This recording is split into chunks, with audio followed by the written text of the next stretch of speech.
அந்த அரசு பள்ளியில 6ஆம் வகுப்பு படிக்கக்கூடிய மாணவனை வந்து அங்க உள்ள ஆசிரியரே தாக்கி இந்த அளவுக்கு கொடுமை பண்ணியிருக்காங்கிறது வந்து இப்போ நியூஸா வந்து அதிகமா பேசக்கூடிய பொருளா இருக்கு. இந்த சம்பவம் நடந்தது வந்து மார்ச் 14ஆம் தேதி. ஆனா மார்ச் 14ஆம் தேதி எந்த ஒரு ஊடகங்களையும் இதை பத்தி வந்து பகிரப்படல, பேசப்படல. அது ஏன் அப்படிங்கிறது வந்து சரியான ஒரு ரீசன் வந்து எனக்கு சரியா தெரியல. மார்ச் 14ஆம் தேதி உடற்பயிற்சி ஆசிரியர், அந்த பள்ளியில் இருக்கக்கூடிய உடல் பயிற்சி ஆசிரியர் அந்த மாணவன் தலையில அடிச்சு, அந்த மாணவனுக்கு வந்து தலையில் செல்லும் நரம்பு வந்து ரத்த கசிவு ஏற்பட்டு அந்த மாணவன் வந்து மயங்கி விழுகிறான். மயங்கி விழுந்து அந்த மாணவன் வந்து எழுந்து இருக்கும் பொழுது அந்த மாணவனுக்கு வந்து சரியான முறையில் கண்ணு தெரியல அப்படின்னு அந்த மாணவனும் வந்து சொல்லியிருக்கான்.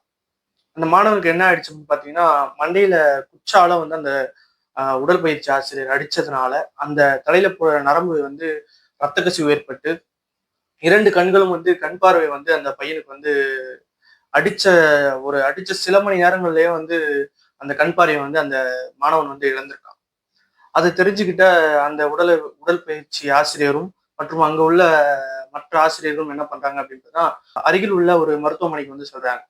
அருகில் உள்ள மருத்துவமனைக்கு சென்று அந்த மாணவனுக்கு வந்து ஒரு ஊசி வந்து போடுறாங்க. ஒரு ஒரு ஊசி போட்ட உடனேயே அந்த மாணவனுக்கு கொஞ்சம் நேரத்திலேயே வந்து கண்ணு கொஞ்சமா தெரிய ஆரம்பிக்குது. தெரிய ஆரம்பிச்ச உடனேயும் அங்க பார்க்க முடியாது. அந்த மருத்துவமனையில என்ன சொல்லியிருக்காங்க அப்படின்னு பாத்தீங்கன்னா, இங்க இந்த மாணவனை வந்து பார்க்க முடியாது, நீங்க வேற ஹாஸ்பிட்டல் அழைச்சிட்டு போங்க அப்படின்னு சொல்லியிருக்காங்க. அங்கிருந்து அந்த மாணவன் ஆம்புலன்ஸ்ல செல்லும் பொழுது அவங்க